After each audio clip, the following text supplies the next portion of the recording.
You just saw Kathy Hutchinson control a robotic arm with her mind. That was the first time in nearly 15 years that she had been able to take a drink of anything solely of her own volition. And when I saw her do that and to see her smile is really a moment that I think all of us on the research program will never forget.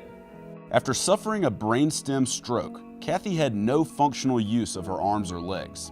She had a version of what's known as locked-in syndrome, being awake and alert, being able to hear everything, being able to feel everything, but unable to move and unable to speak. Dr. Lee Hochberg is part of the team of Brown University-based scientists working on a project called BrainGate. The broadest goal for our BrainGate research program is to restore the communication, mobility, and independence of people with paralysis, people with limb loss, or other people who may have other neurologic diseases. BrainGate scientists had to find a way to decode the neural signals that fire in our brains whenever we think about doing anything. The part of the brain which normally controls that movement is still, to a large degree, activating those intentions and generating the electrical activity that would normally do that. So by tapping into that activity, and based on decades of fundamental neuroscience research, understanding a little bit about how to decode and interpret that activity, the individual can imagine moving the endpoint of that robot into position, opening and closing the hand, rotating the wrist, and bringing it up to them if they, for example, want to drink the coffee. Here's how BrainGate's system works. A tiny array of electrodes is implanted into the patient's motor cortex. The scientists then plug a cable into the patient's head.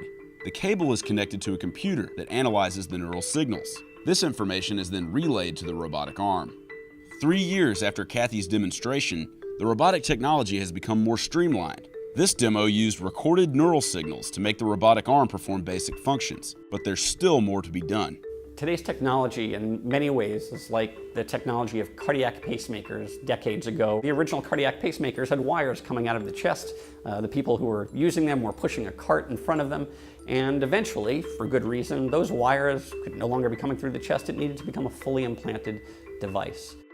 The fact that they're making this wireless now for wireless powering, wireless readout, that's a good next step to basically having this device mounted once, remove the need for wires, being able to get more efficient communication with the brain in a wireless mode. These are all great advances. This progress was most recently on display at the World Cup, when the honorary first ball was kicked by a paraplegic man wearing an exoskeleton suit developed by scientists at Duke University. Using recorded neural signals, the exoskeleton allowed the man to kick the ball. And the Ohio-based company Battelle is developing a technology called NeuroBridge that allows patients to control their limbs with their thoughts.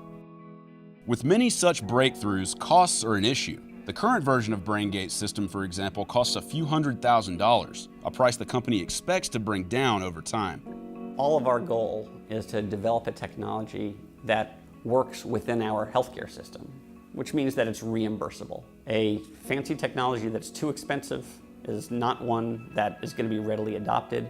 We need one, and we're well on our way, I think, to developing one that is well within the range of reimbursement, much like other medical technologies such as cochlear implants or deep brain stimulators or cardiac pacemakers. So with that trajectory in mind, we definitely are pushing towards a similar sort of trajectory for BrainGate to get to a broader community at an affordable price.